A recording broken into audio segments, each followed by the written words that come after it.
Esta es Cristiandad, luchando para que Cristo reine.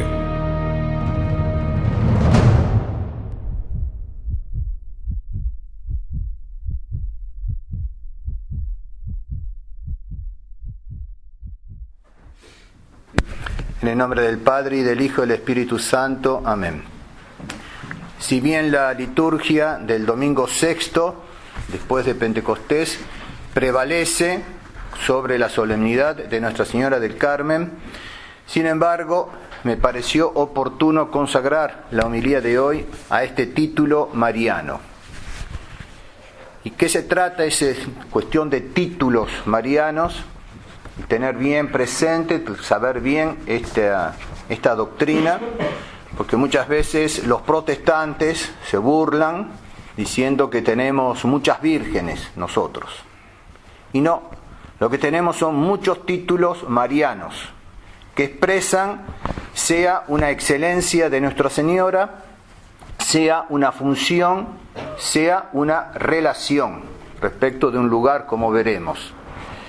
Y de ellos dependen diversos títulos marianos, una sola Santísima Virgen María con diversos títulos.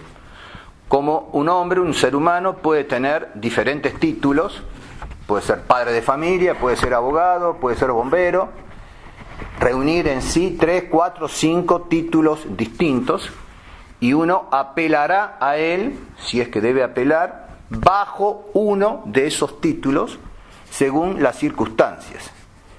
Y el hijo lo apelará en cuanto padre, y si se está incendiando la casa, el dueño de la casa lo apelará en cuanto bombero, y si es policía lo llamará si están robando. Y es la misma persona y tiene diversos títulos. De la misma manera, Nuestra Señora tiene esos títulos marianos, sea en relación a un lugar, sea a una excelencia de su persona, sea a una función.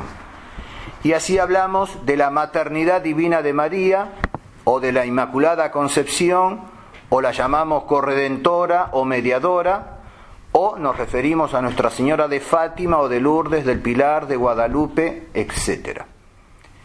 Y cabe ahora preguntarse por qué se multiplican los títulos marianos.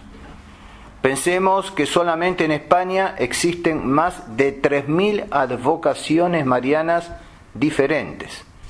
¿Y por qué esa multiplicación, esa multiplicidad de títulos? Y la explicación radica en dos razones.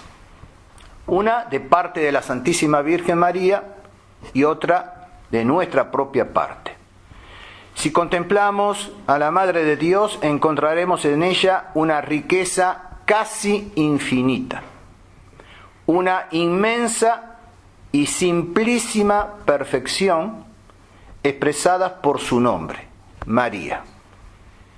Pero solamente Dios puede comprender, captar, abarcar todo el contenido de ese nombre, María.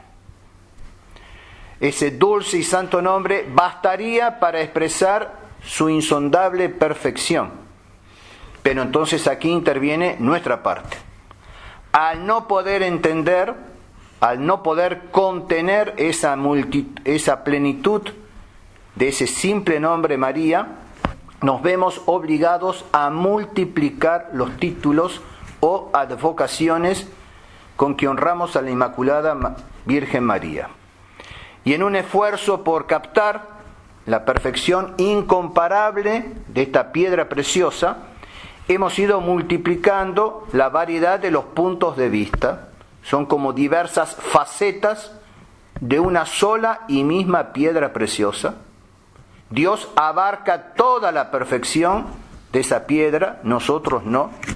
Apenas si podemos llegar a vislumbrar y comprender una de esas facetas. Si alguno de ustedes comprende lo que es la Inmaculada Concepción, pues lo felicito. Y pasaríamos toda la eternidad contemplando solamente esa faceta, Inmaculada Concepción. Y si a eso le agregamos maternidad divina de María y le agregamos Asunción, etc., eso es porque nosotros no podemos abarcar, no podemos comprender todo lo que se encuentra encerrado bajo el simple nombre de María. Y por eso multiplicamos y multiplicamos las advocaciones marianas. Y además, cada época necesita y tiene sus títulos. Del Carmen, del Rosario, Guadalupe, Lourdes, Corazón Inmaculado. Depende los momentos de la historia de la Iglesia, depende los momentos de la historia de un país, de una región en particular, porque hay títulos marianos universales para toda la Iglesia y hay otros que son simplemente locales y de los cuales nosotros ni tenemos idea de que existe tal o cual advocación en tal o cual país. Y así las advocaciones marianas pueden ser doctrinales o locales.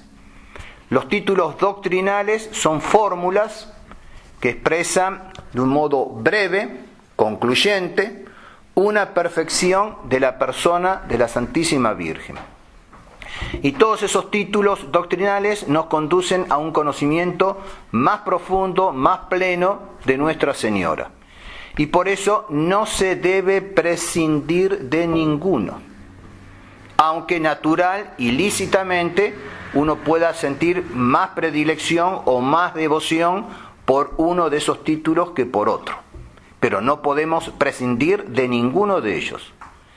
Como ejemplo de títulos marianos doctrinales, tenemos prácticamente todas las invocaciones de las letanías lauretanas, así como también todos sus misterios: Inmaculada Concepción, Anunciación, Visitación, Asunción, y otras como Reina, Mediadora, Corredentora, Milagrosa, etc. Los títulos locales, es fácil de comprender, se limitan a expresar una relación de la Santísima Virgen con un lugar determinado, recordándonos a alguna manifestación especial, particular de su bondad, con alguna aparición o con algún milagro. Y esos títulos marianos locales son numerosísimos. Cada nación, cada ciudad, cada pueblo tiene su virgencita, y así honramos a Nuestra Señora de Luján, Nuestra Señora de Itatí, Nuestra Señora del Valle, del Milagro, de Fátima, de Lourdes, del Pilar, de Guadalupe, y podemos seguir multiplicando y seguir encontrando títulos marianos. De esos títulos marianos locales, generalmente se encuentra como nota fundamental una aparición o una manifestación especial de la Virgen en ese lugar determinado. Y esa manifestación de Nuestra Señora hace que ese lugar, que esa imagen allí venerada, sea un objeto para recordarnos las bondades maternales de Nuestra Señora para con nosotros. Y en Luján, sepan perfectamente, deberían saber que no fue en Luján el lugar del milagro, sino en Pilar. Y luego se trasladó a Luján, y bien dice la frase que contornea la imagen de Nuestra Señora de Luján, que ella es la primera fundadora de la ciudad, porque la ciudad se fundó alrededor de la Virgen, no fue la Virgen que se apareció en la ciudad de Luján. La ciudad de Luján no existía. Y así puede suceder también con otras imágenes, con otras advocaciones. Ahora bien, lo primero que se manifiesta respecto de Nuestra Señora del Monte Carmelo, viniendo ya a la solemnidad de hoy, es que es difícil encontrar una advocación más popular que esta. Los que lo han conocido personalmente, al padre Sánchez Abelenda, se acordarán su forma de ser, de expresarse, y un día le había yo comentado que me llamaba la atención que vinieron más fieles siendo día de semana. Había sido un jueves, creo, la fiesta de Nuestra Señora del Carmen. Digo, padre, vino más gente a la fiesta de Nuestra Señora del Carmen que para Corpus Christi. ¿Y qué querés, Juan Carlos?, me dice. La Virgen del Carmen es la Virgen del Carmen. Y bueno, tiene algo de particular justamente esta advocación. Parece que el pueblo cristiano tiene un gusto especial en invocar a la Virgen María bajo el título de Nuestra Señora del Carmen.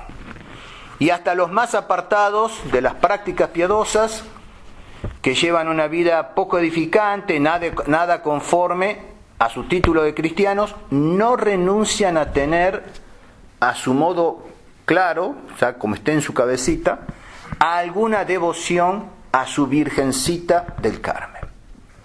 Y es que ese título es un título de amor y muy venerable por su antigüedad.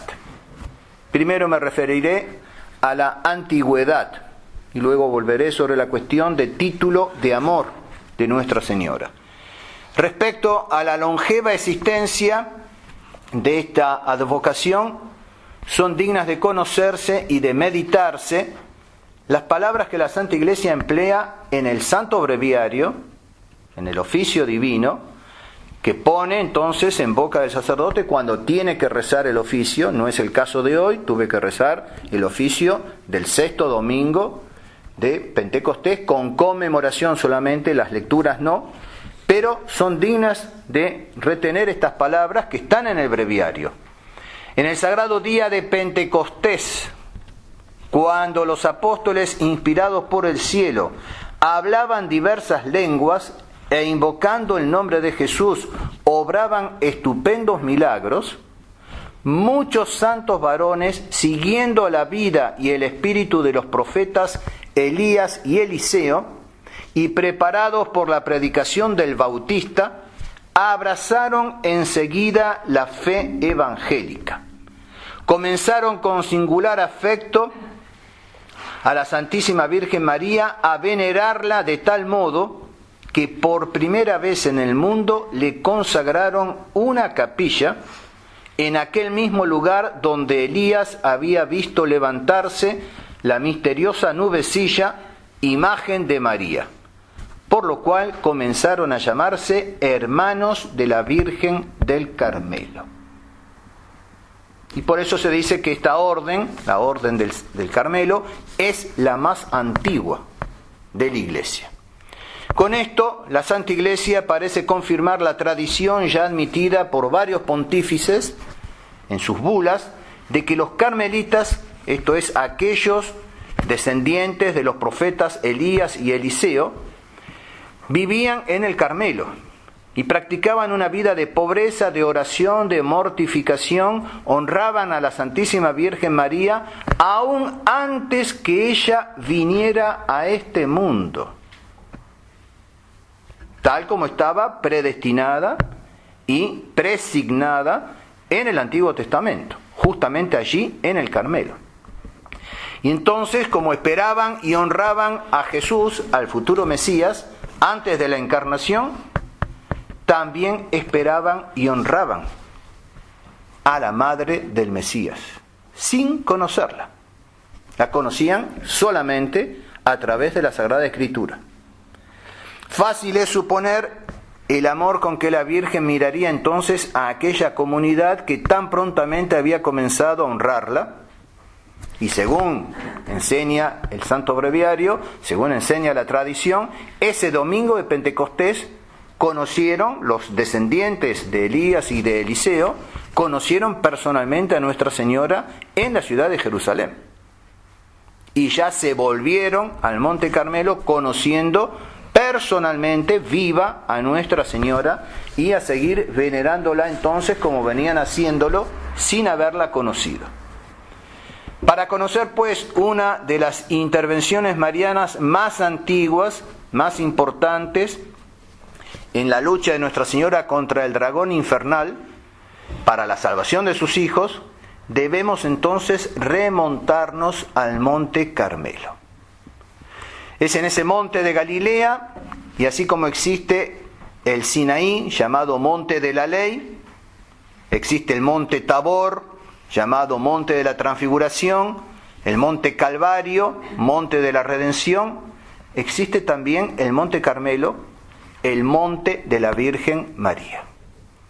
Y el Monte Carmelo fue el teatro donde se deslizó la vida del profeta Elías Tesbita en primer lugar, a quien la orden de María siempre consideró como el padre y cuya vida trató siempre de imitar. Pues bien, San Elías ganó en el Monte Carmelo la victoria contra los idólatras. Y entonces es muy importante para nosotros en estos momentos conocer estos detalles del Antiguo Testamento, conocer el espíritu de Elías y por lo tanto el espíritu que deberían tener los carmelitas. Hoy en día los carmelitas tendrían que reaccionar como Elías reaccionó en el Monte Carmelo y vamos a ver lo que tendrían que hacer los carmelitas. Pobre Bergoglio, si los carmelitas fuesen hoy lo que era Elías y Eliseo en su momento. San Elías ganó allí en el Monte Carmelo la victoria contra los idólatras. En efecto, ante la defección del pueblo, hizo reunir allí en el Monte Carmelo a todo Israel y a los 450 profetas de Baal, que comían a la mesa de Jezabel, la misma que después va a ser significada en el Apocalipsis, por fornicar con los reyes de la tierra. Y estos falsos profetas fornicaban con Jezabel. Tal vez en el doble sentido, en el sentido estricto de la palabra, carnal, y en el estricto sobre todo en el sentido también escriturario de justamente apostasía, herejía. Pues bien, los reúne a todos allí y Elías se acercó a todo el pueblo y dijo: ¿hasta cuándo vais a estar cojeando con los dos pies? Si Yahvé es Dios, seguidle. Si Baal es Dios, seguid a éste. He quedado yo solo como profeta de Yahvé, mientras que los profetas de Baal son 450. Y entonces hizo disponer las cosas de modo tal para ofrecer un sacrificio, pero sin encender el fuego. Y les dijo a ellos: bueno, empiecen a invocar a Baal para que haga descender fuego y se encienda el holocausto. Y estuvieron toda la mañana dando vueltas alrededor de lo dispuesto para el sacrificio y evidentemente que no sucedió nada. Y Elías se burlaba. Rezad más fuerte, puede ser que vuestros dioses estén dormidos y no se escuchan. Y nada. Hasta que interviene él, inmediatamente baja del cielo el fuego, se enciende el holocausto, y una vez obrado ese milagroso sacrificio, Elías les dijo: echad mano a los profetas de Baal, que no escape ninguno de ellos. Les echaron mano y Elías les hizo bajar al torrente Cisón y los degolló allí mismo. Y más adelante, el texto sagrado nos narra el diálogo entre Dios y su profeta. Y Elías dijo: ardo en celo por Yahvé, Dios de los ejércitos, porque los hijos de Israel han abandonado tu alianza, han derribado tus altares, han pasado espada a tus profetas. Quedo yo solo y buscan mi vida para quitármela. Y están esas palabras: ardo en celo por Yahvé. Celo celatus sum pro domino deo exercitum. Y ese es el lema en el escudo de los carmelitas. Si ustedes se fijan, en el escudo carmelitano está justamente este lema: me consume el celo por el Señor, Dios de los ejércitos. Bueno, ese celo de Elías deberían tener hoy los carmelitas. Y entonces imagínense ustedes, si un solo profeta hizo lo que hizo, si los carmelitas fuesen verdaderos, genuinos descendientes de San Elías, pobrecitos Bergoglio y su compañía. Y pobrecitos algunos de la fraternidad también. Yahvé le dijo: me reservaré 7,000 en Israel. Todas las rodillas que no se doblaron ante Baal y todas las bocas que no le besaron. Dios consuela a Elías. 2 nuevos reyes castigarán los pecados de Acab y de Jezabel, y un nuevo profeta aparecerá en Israel, Eliseo. Y es muy consoladora la promesa del Señor de un pequeño resto, como divina respuesta al celo dolorido del profeta. Y a medida que nos acerquemos al fin de los tiempos, los verdaderos fieles serán cada vez menos. Esos que no doblan la rodilla ante Baal, que no besan la estatuilla de Baal, serán cada vez menos. Y siempre ese pequeño rebañito. Dios se reserva siempre un pequeño rebañito. Entonces no nos asombremos si cada vez hay menos. Está profetizado, está previsto, debe ser así. Además, mientras Elías dirigía fervientes súplicas al cielo en favor de su pueblo, a causa de una sequía de 3 años y medio ya, desde el monte sagrado divisa en el mar una pequeña nubecilla, la nubecilla del Carmelo, figura de la Santísima Virgen María, como lo relata la misma liturgia en el Santo Breviario. Y poco a poco se fue oscureciendo el cielo por las nubes y se produjo una gran lluvia. Pues bien, la Santísima Virgen María está simbolizada por esa ligera nubecilla que, surgiendo del Mediterráneo, no bien empieza a dejarse distinguir, ya se dilata y derrama por la inmensidad del horizonte, cubre todos los vastos horizontes, condensa los vapores y se disuelve en fecunda lluvia. También la Iglesia Católica en su historia, pero particularmente en nuestros días, sigue con su mirada aquella nubecilla milagrosa. Se abandona a la más viva confianza con el solo recuerdo de esa prodigiosa señal. Y a manera de benéfica lluvia, ella deja caer sus gracias, su misericordia, su patrocinio, cubre, defiende toda la tierra y dispone y restituye a las almas en la vida de la gracia. Entonces tenemos que recurrir a Nuestra Señora y particularmente, especialmente a Nuestra Señora del Carmelo. Y decía al comienzo que este título es también un título de amor, lo cual nos hace ver en esta devoción una prueba singularísima del amor que tiene Nuestra Señora a sus devotos. Podemos concretar la prueba de ese amor justamente en el Santo Escapulario. El escapulario es el vestido de la Virgen. Ella amorosísimamente quiso presentarse, quiso traerlo del cielo, regalarlo a sus hijos. Se presentó revestida de su escapulario y se lo entregó a San Simón Stock cuando justamente da comienzo, ya más concretamente para la historia de la Iglesia, esta fiesta de Nuestra Señora del Carmelo. En las Sagradas Escrituras siempre fue el regalo del vestido considerado como un símbolo de amor.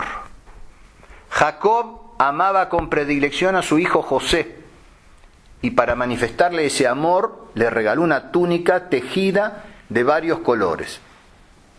Ana amaba con cariño de madre a su hijo Samuel, y todos los años, como señal de amor, le llevaba al templo una túnica nueva. Jonatás amaba a su amigo David, y por eso un día no solo le regaló su arco y su espada, sino su misma túnica. Intercambiaron los vestidos. Y no vemos diariamente con qué cariño las buenas madres gozan de preparar por sí mismas, o hacer preparar, si no lo saben, vestiditos para que lleven sus hijos. Y no nos dice la tradición que eso mismo hace la Santísima Virgen, justamente al entregar de sus propias manos a su hijo esa túnica inconsútil que llevó hasta la cruz. Pues contemplemos ahora el Santo Escapulario y considerémoslo como un vestido que la Virgen nos regala. Y tratemos de apreciar entonces el amor maternal que está encerrado en ese escapulario. Recordemos cómo Rebeca vistió con los vestidos de Esaú a su hijo Jacob para que recibiera la bendición de su padre Isaac.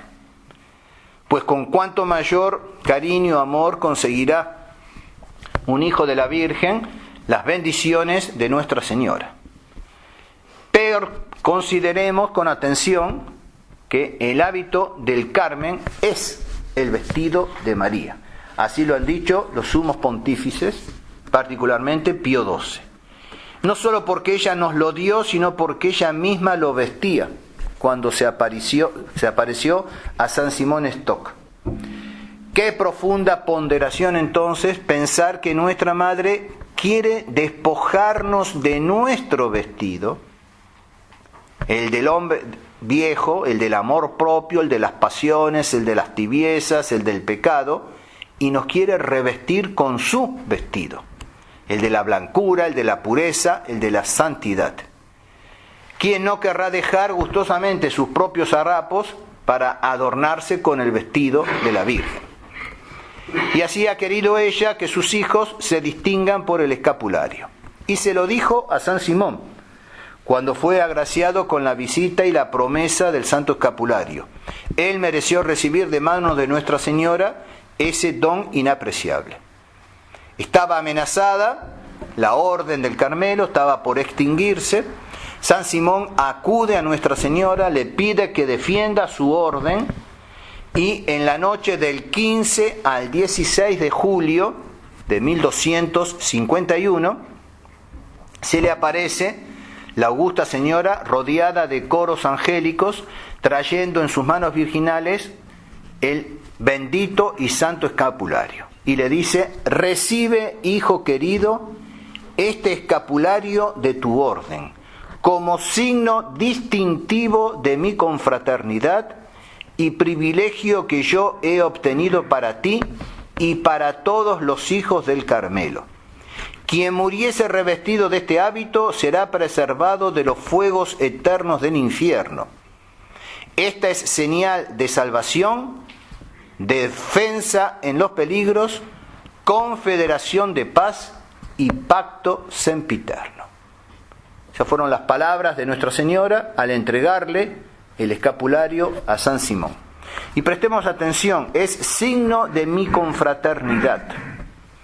Luego también lo es de maternidad, pues si somos hermanos, luego somos hijos de la Santísima Virgen. Y la señal y el distintivo de tales es el bendito escapulario.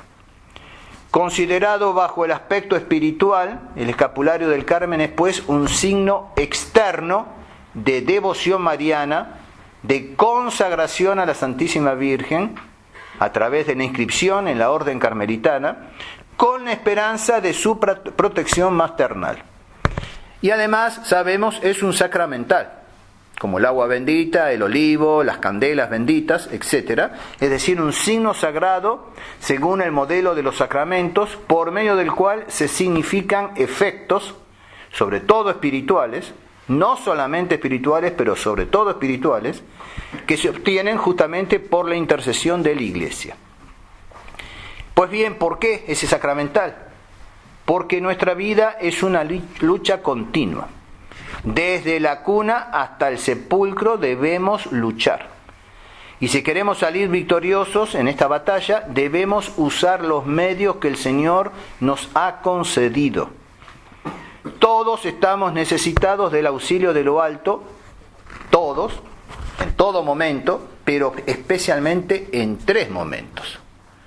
En los contratiempos y peligros constantes de la vida, en la hora de la muerte, para morir en gracia de Dios, y para salir pronto del purgatorio, si debemos purgar allí nuestros pecados en esa mansión del sufrimiento. En los peligros, en general, en la hora de la muerte, y incluso después de la muerte en el purgatorio, si debemos pasar allí para purgar nuestros pecados. Entonces, en los peligros, con gran utilidad tiene el uso del escapulario en la vida cristiana, especialmente en las tentaciones. Además, los milagros incontables que a la Santísima Virgen le place obrar por medio del escapulario. Este escapulario, considerado en toda su amplitud, no es otra cosa que la aplicación concreta de la mediación universal de Nuestra Señora. En segundo lugar, en la hora de la muerte, sabemos ya, lo hemos dicho, Nuestra Señora prometió que quien muriese revestido de ese hábito será preservado de los fuegos eternos del infierno. Hay que llevarlo, hay que estar revestido del escapulario. Y sabemos hoy que lo arrancan en los hospitales, en las terapias intensivas, etc. Y no hay que permitirlo. Y entonces es preferible morir en la casa, con el escapulario, a morir en la terapia intensiva. Total, morir vamos a tener que morir igual, ¿eh? Entonces, llegado el caso que no nos permitiesen de ninguna manera usar el escapulario, pues que nos saquen del hospital. La promesa es morir revestido con el escapulario. Y por último, según la promesa sabatina, la segunda promesa, confiamos en que la Santísima Virgen descenderá graciosamente al purgatorio el sábado después de la muerte de sus devotos, para librar a cuantos hallase en ese lugar de expiación, para llevarlos al cielo. No el primer sábado, todos los sábados. El primer sábado siguiente a la muerte de la persona, pero no primer sábado de mes. Entonces lo peor que nos puede suceder es morir a las 12:01 del domingo, porque hasta el sábado va a pasar toda la semana. Y lo mejor sería morir entonces el viernes a las 23:59. Ya empieza el sábado. La promesa de Nuestra Señora está, y en la vida de los santos y de los confesores y demás están comprobados estas promesas. Por llegar su protección entonces a todos los momentos de la vida, al momento crucial de la muerte e incluso más allá de la muerte, se dice: en la vida protejo, en la muerte ayudo, después de la muerte salvo. Esas son las palabras atribuidas al escapulario. En la vida protejo, en la muerte ayudo, después de la muerte salvo. Y esas promesas, esos privilegios, hablando doctrinalmente, no son otra cosa que la aplicación práctica de ese famoso principio: ningún devoto fiel de María puede perderse eternamente. O aquel otro: la verdadera devoción a la Santísima Virgen es una señal de predestinación. Así lo enseñan los santos doctores, particularmente San Alfonso María de Ligorio y San Luis María Griñón de Montfort. Ningún devoto fiel de María puede perderse eternamente. La verdadera devoción a la Santísima Virgen María es una señal de predestinación.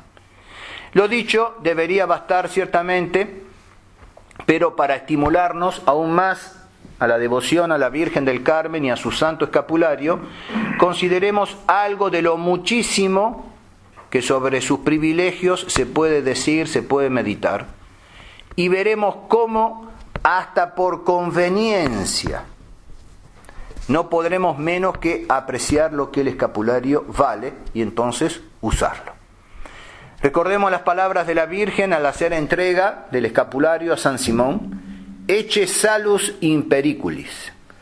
Es el escudo fortísimo contra todas las acechanzas de los enemigos y la salvaguardia segura en todos los peligros.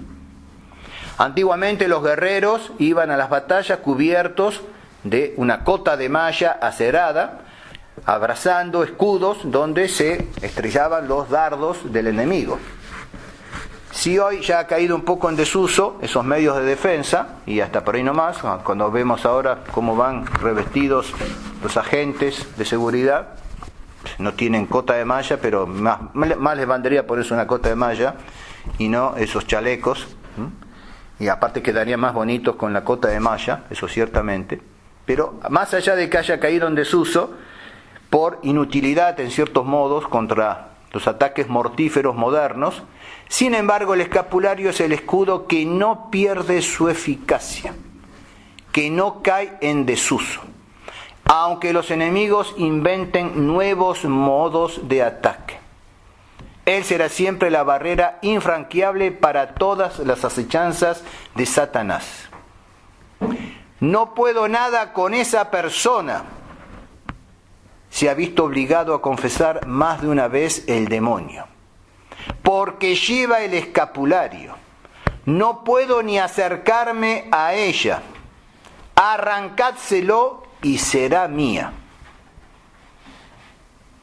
Si cuentan confesores, sacerdotes, capellanes, demonio se vio obligado a confesar que no podía nada contra esa persona porque llevaba el escapulario.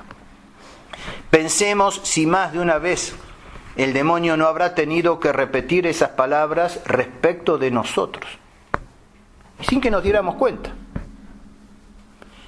Y eso en cuanto a los peligros espirituales.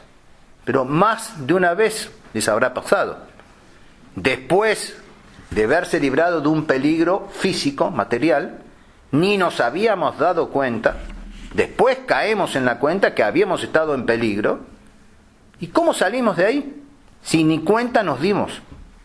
Pues nos sacó Nuestra Señora, habrá mandado a nuestro ángel de la guarda que nos sacara, y muchas veces hasta físicamente las personas lo han sentido, como un empujón o como un tirón, y eso es el escapulario. Y nos damos cuenta después. Ecce fedus pacis et pacti sempiterni. Es además prenda de paz y de alianza eterna. Pacti sempiterni. Una alianza eterna. De parte de Nuestra Señora es una alianza eterna. Ella es fiel a sus pactos. Quien lo puede romper somos nosotros. Ella no lo rompe. Parecen recordarnos esas palabras las que dijo el Señor cuando extendió el arco iris sobre las nubes del cielo después del diluvio.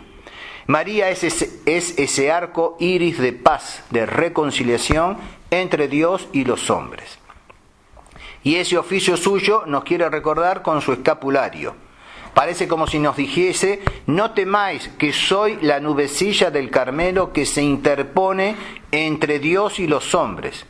Y si Dios quiere descargar sus iras, yo templaré sus ardores, como las nubes templan los ardores del sol.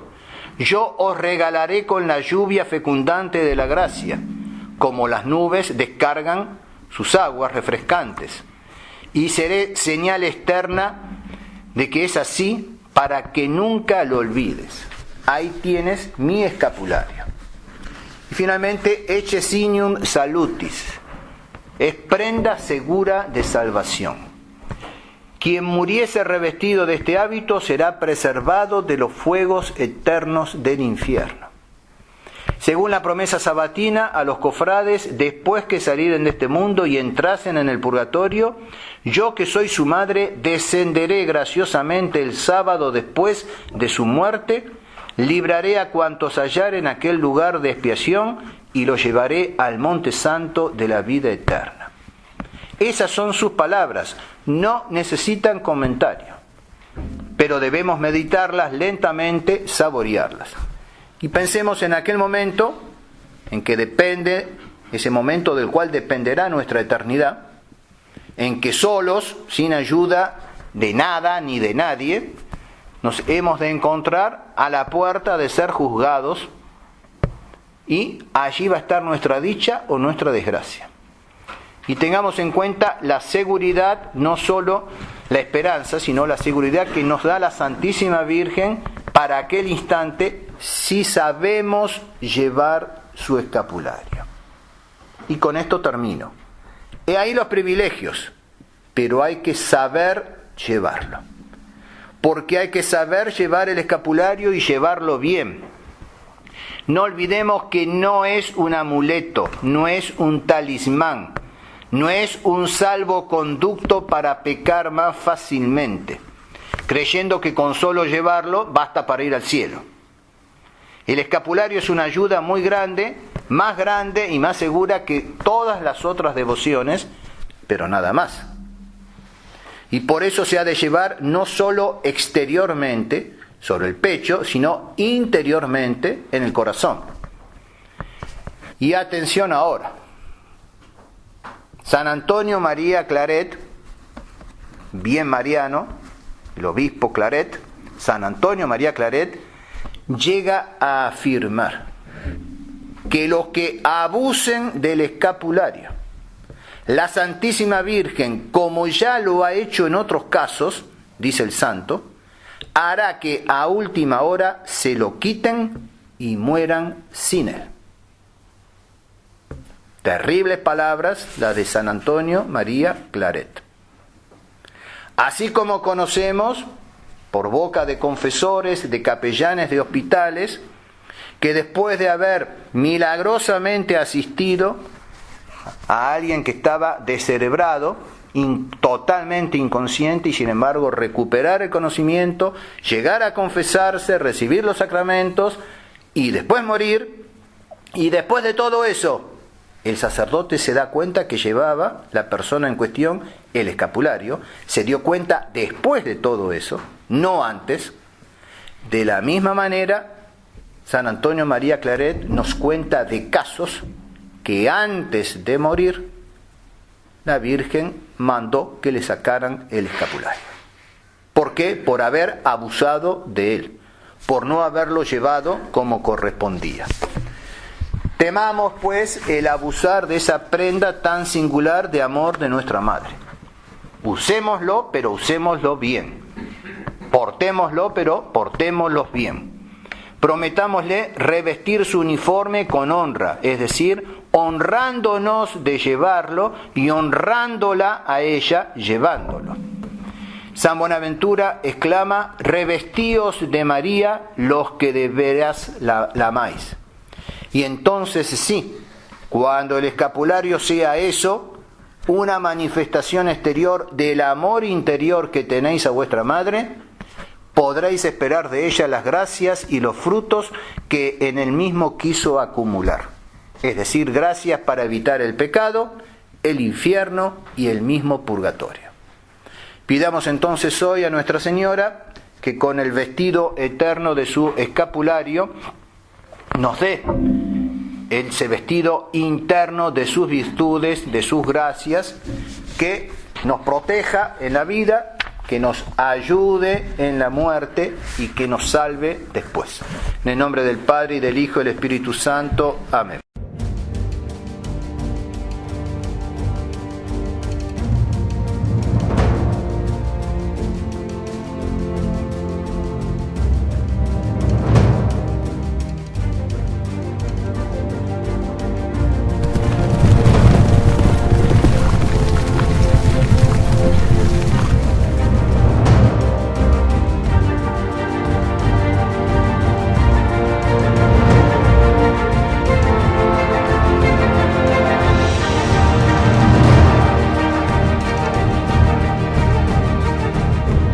Esta es Cristiandad, luchando para que Cristo reine.